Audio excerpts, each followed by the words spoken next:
Okay, so the first thing we're going to talk about is how to calibrate this machine. And we're going to use this little card. This card can be found in this little case. And if you look on the back side of this card, it does show us exactly how we're going to calibrate this machine. It's really important to calibrate it the first time before you print anything.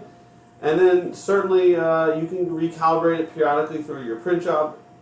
This card, you can also use a plain piece of copier paper, which will also give you the correct thickness. So, from our control screen here, we're going to click on Utilities. We're going to click on Wizards, Z Offset Wizard, Start.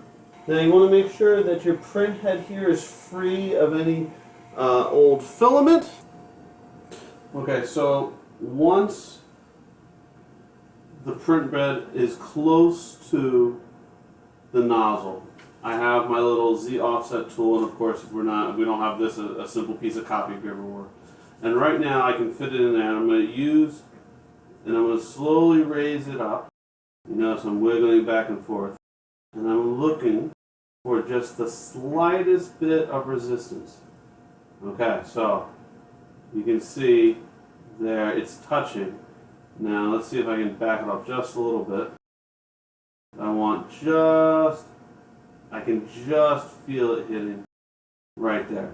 That's going to be my offset, and then I'm going to hit next on the machine to save that setting. And now we can start printing.